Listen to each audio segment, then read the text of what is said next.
yesterday, and now the time comes when we shall redeem our pledge. At the stroke of the midnight hour, when the world sleeps, India will awake to life and freedom.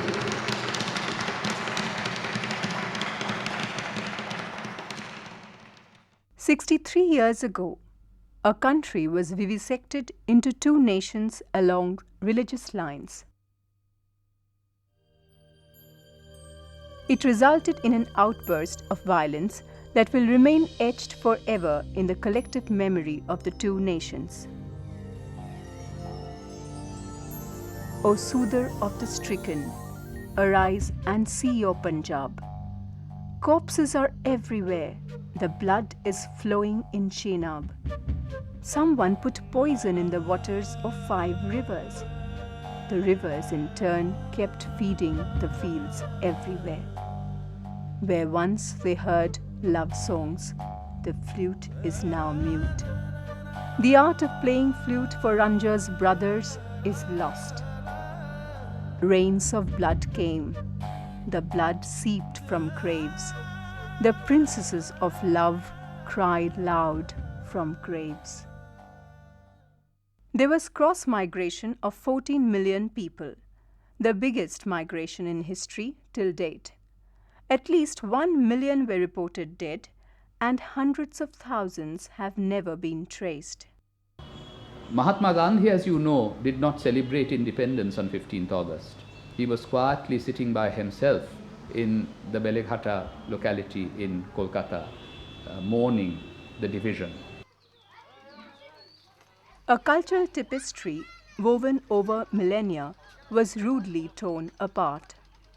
The bazaars where people sold their goods, the playgrounds where they spent many a happy hour, homes of their friends and relatives suddenly belonged to another country.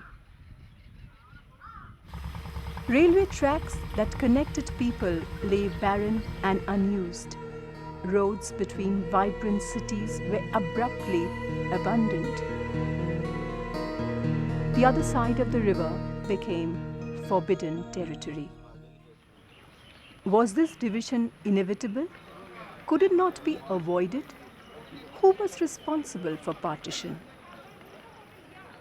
There were meetings, the usual use. Connecticut writes in a book that our motto should be the divide and rule.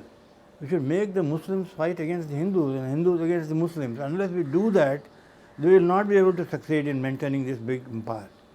There was only one man, Mahatma Gandhi, who tried to the best of his ability to cling to that principle of a united and independent India. But by 1947, Mahatma Gandhi himself was being elbowed aside by his own erstwhile lieutenants. Trying to understand partition is perhaps like a blind man feeling an elephant. As newer facts are unearthed and historians probe deeper, new perspectives develop. The debate continues to rage unabated. Ripples of the vivisection continue to be felt. But we have to make a beginning somewhere. If one side of the coin is the story of India's movement for independence, the other side of the same coin is the story of partition. So we begin with the founding of Indian National Congress, the organization that initiated the nationalist movement. On December 28, 1885, the Indian National Congress was founded at the Gokul Das Tejpal Sanskrit College in Bombay. Alan Octavian Hume assumed office as the General Secretary. Umesh Chandra Banerjee was elected the President. Hume had embarked on an endeavor to get an organization started by reaching out to selected alumni of the University of Calcutta. These were young men enlightened by Western education and indoctrinated into the political thoughts of modern Europe. Hume addressed them. Every nation secures precisely as good a government as it merits. If you, the picked men, the most highly educated of the nation, cannot make a resolute struggle to secure greater freedom for yourselves and your country, then at present, at any rate, all hopes of progress are at an end. And India truly neither desires nor deserves any better government than she enjoys. 72 delegates, mostly Hindus, and all from elite educated families, attended the first session of the Indian National Congress. W.C. Banerjee said in his presidential speech, The objectives of the Congress is eradication by direct, friendly, personal intercourse of all possible race, creed, or provincial prejudices amongst all lovers of our country. The Indian National Congress, however, was perceived as an elitist organization by the people at large. This was a time when India had just begun to get a taste of modernization. There was a queer coexistence of medieval beliefs and progressive thoughts in society. Those who went to the West to acquire higher education had to do penance on their return for having crossed the Kala Pani or the Forbidden Sea. The Indian National Congress consisted mostly of such Indians. Its formation rang alarm bells among the orthodox Hindus as well as among the Muslims.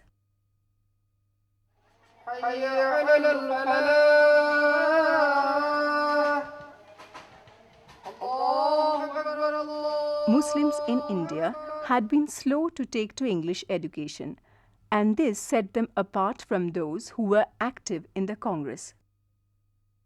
Sir Syed Ahmed Khan, a prominent educationist who had later founded the Aligarh Muslim University, said in a speech in Meerut in March 1888,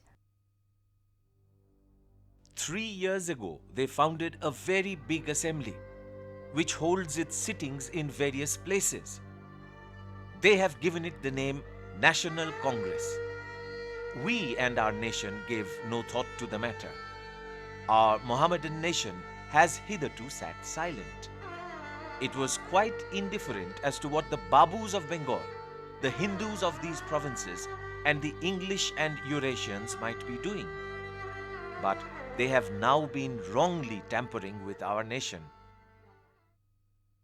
Thus was mooted the idea of two nations in one country. However, the idea of Qaum or nation in Sir Syed Ahmed Khan's speech is not what we today understand as nation. When we speak of nation, we don't have a word better than Qaum. But at the same time, we find our literature, this Qaum Caste, Qaum Brahman. And even the documents that you find in the court written, Qaum such, Pesha such and such, Pesha means the profession. Like that, even today the old documents written, the pattern in which Qaum is used, and Qaum has got a lot of meaning in that way. Muslims and Hindus had cohabited in India for more than 600 years. They have influenced each other in their religious beliefs, in their food habits, in music, language, and literature. And there has been an intricately woven economic dependence between the two communities. A Hindu bride wears a sari that a Muslim weaver takes months to weave. A Hindu governor served a Muslim ruler and belonged to his inner circle of trusted men. In Sir Syed Ahmed Khan's speech, for the first time, the interest of Indian Muslims as separate from those of Hindus was publicly voiced. But his voice was not representative of the dominant Muslim thinking of his time. Sadly, the status of Muslims in British India had rapidly deteriorated. They first did remove all the Muslims from the army, the judiciary also. Because of the study of logic and Partition, usually the judges used to be Muslims, Qazis used to be Muslims. And they were removed from judicial services, they were removed from administrative services. you can understand they lost state patronage so far this job is concerned. This permanent settlement almost exclusively hit the community. There were 90% of the zamindars were non-Muslims, and they were given extraordinary powers, enormous powers to lord over the destiny of the rayats. They could increase the rent at will, anything they liked, and that was not enough. They were the money lenders at the same time. So in the times of need, they used to advance money to the rayats, and within a short period, what Hunter and James Long writes, they write in their books on their transactions, that it was a horrible time for the peasantry, and who happened to be the Muslims in that way. The Industrial Revolution, synchronized during the next of the period, removed the craftsmen were Muslims mostly. Now, some of the enlightened Muslims feared their subjugation by the Hindus. Sir Syed Ahmed Khan continued in his speech. Now suppose that the English were to leave India. Then who would be the rulers of India? Is it possible that under these circumstances, two nations, the Mohammedans and the Hindus, could sit on the same throne and remain equal in power? Most certainly not, until one nation had conquered the other and made it obedient. Peace cannot reign in the land. His name was Munshi Zaki-ud-Din Ahmad. Zaki-ud-Din, Z-A-K-I, Zaki-ud-Din Ahmad. He was, at the time of mutiny, he had crossed the age of 60. He learned from it. And he collected an army of 1,400 young people, Hindus and Muslims, but majority of them were Hindus. And he thought of invading certain areas, the British quarters and all that. But then somehow, accidentally, something leaked up, and he was caught and all that. This intensely patriotic poem, composed by Munshi Zaki-ud-Din Ahmad and circulated among his comrades as a pamphlet, has a unique feature. Zehe izzo sharaf mardane maidan ra, qubaye surkh poshan ra, muhibban ra. For the fighters for freedom, there is undying glory. I am filled with pride on their robes all gory. My heart doth long for nothing but the advent of a new spring. Patriot's life is strange if thou discern. Victory or defeat is not their concern. Resistance against the British rule was rapidly gaining ground. The nationalist leaders realized that a new national identity had to be given to the people whose identities for years had been circumscribed by their religion, profession, caste, and language. Different communities contributed to the construction of the new national identity, but it got a distinctive Hindu color through a number of social and cultural developments. In 1875, Dayanand Saraswati founded the Arya Samaj, a way of living imbibing the fundamental principles of Hinduism and rejecting cobwebs of superstitions and dead rituals. Raja Ram Mohan Roy's Brahmo Samaj was also founded along the same philosophical thought. Bankim Chandra Chattopadhyay's Anandamot was published in 1883. In this book, the character Bhavani Pathak utters Bande Mataram, the magical words that roused the Indian youth against the British.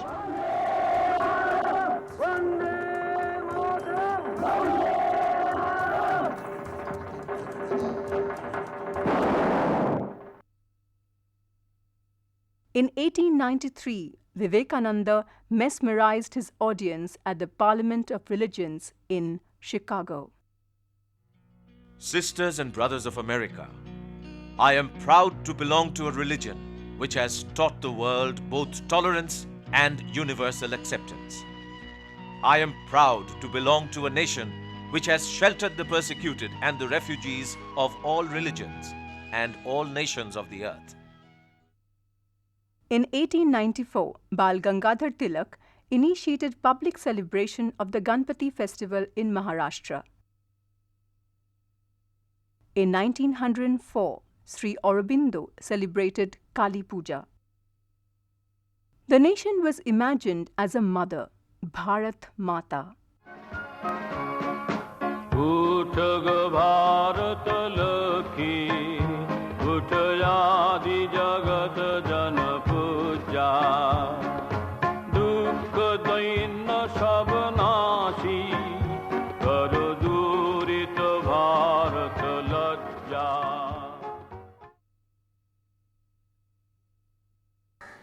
Amir Khusro's idea you never hear anywhere, but I can give you the poems that he wrote, and I think in that way. He was full of praise for the motherland. At that time, the British were known not in the scene, but he was glorifying this country. He was telling what is there in Iran, what is there in Afghanistan. Our country is greater, bigger, more important. Our products are such, our flowers are more fragrant. You see, a magnified way of telling things. It shows patriotism. It was perhaps natural that the Muslims felt left out of these developments. Ironically, all the thinkers who revived the Hindu pride were inclusive in their outlook.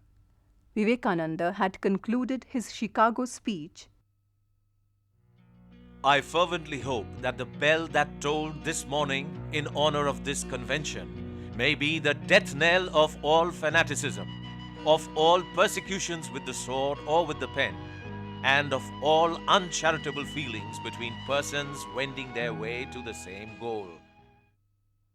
In 1905, Lord Curzon decided to rearrange the provincial boundaries of Bengal, Bihar and Orissa, a territory that comprised of 189,000 square miles. A new province called East Bengal and Assam was constituted, with Dhaka as its capital. Thus, Bengal was divided into predominantly Hindu and Muslim provinces. The nationalist leaders opposed the move tooth and nail. It was seen as a divide and rule policy of the wily rulers. Rabindranath Tagore came down to the streets and embraced the Muslims as his brothers. The nation joined him in a chorus.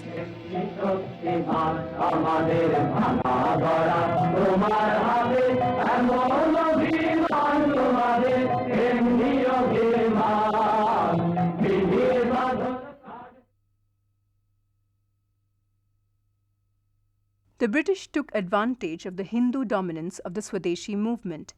They gave tacit support to a group of Muslims.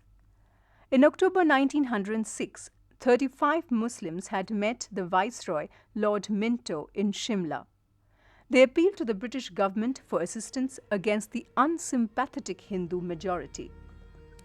The meeting was timely because the British were contemplating a certain degree of Indian participation in governance, so it was important for the Muslims to organize themselves into a party. It was recorded in Lady Minto's diary that this act was jubilantly hailed by British officialdom as nothing less than the pulling back of 62 million people from joining the ranks of seditious oppositions. The All India Muslim League was thus formed to safeguard the interest of Muslims of India. The first meeting of the League was held in Shahbag in Dhaka on December 30th, 1906.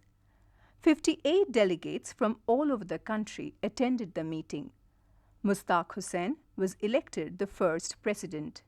He said in his speech, "We who have not forgotten the tradition of our own recent rule in India and elsewhere, and are more intimately acquainted than other communities of India with the proper relations which should subsist between the government and its subjects, should accept it as a rule of our conduct that the plants of the political rights of a subject race thrives best in the soil of loyalty.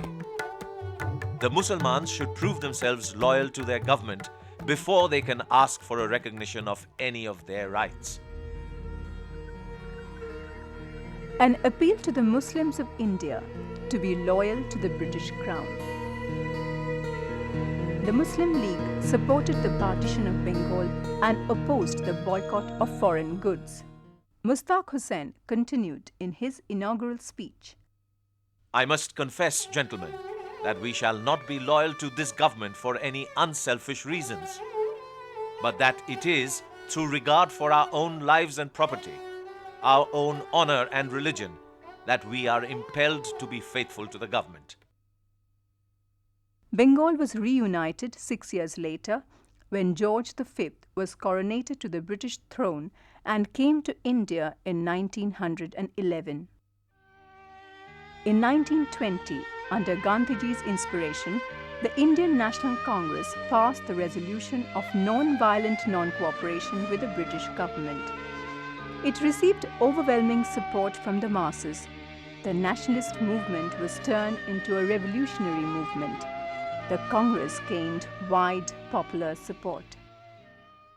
The Muslims too developed strong anti-British feelings because of Britain's role in the dismemberment of the Turkish Empire. Some Muslim leaders, including Maulana Azad, organized a mass movement of the Muslims called the Khilafat movement. Gandhiji saw this as a rare opportunity to unite Hindus and Muslims. The civil disobedience movement thus gained greater momentum. Muslim leaders were not the only ones to articulate the idea of two nations. The idea of two nations was articulated by many leaders in different ways. Mr. Lala Lajpat Rai in 1923 moots the idea of partitioning. We cannot live with the Muslims. And he writes letter to Sarath Chandra Chatterjee. I am not afraid of 7 crores of Indian Muslims, but 7 crores plus the armed hordes of Afghanistan and Central Asia, Arabia, Mesopotamia and Turkey will be irresistible. I do honestly and sincerely believe in the necessity and desirability of Hindu-Muslim unity. I am also fully prepared to trust the Muslim leaders. But what about the injunctions of the Quran and Hadith?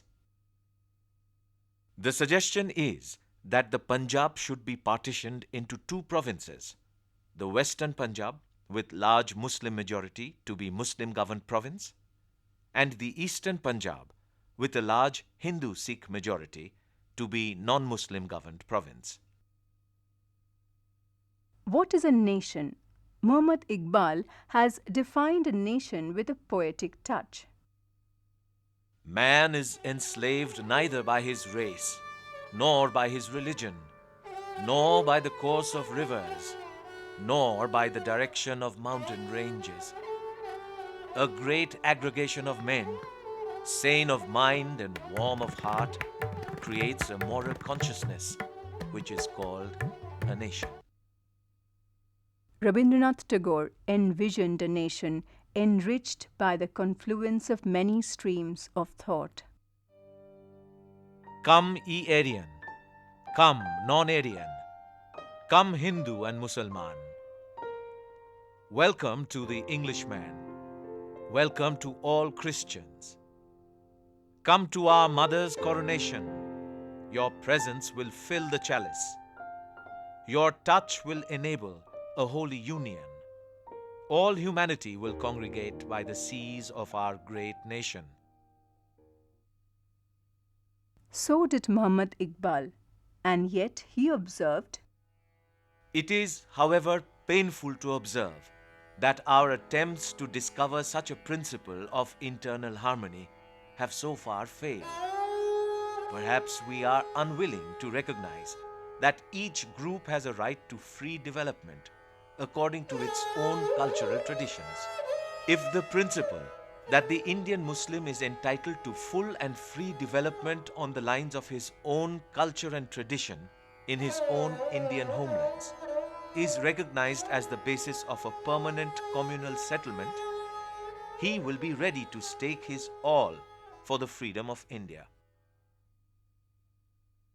Muhammad Iqbal continued in his 1930s speech. Without fullest cultural autonomy, and communalism in its better aspect is culture, it will be difficult to create a harmonious nation.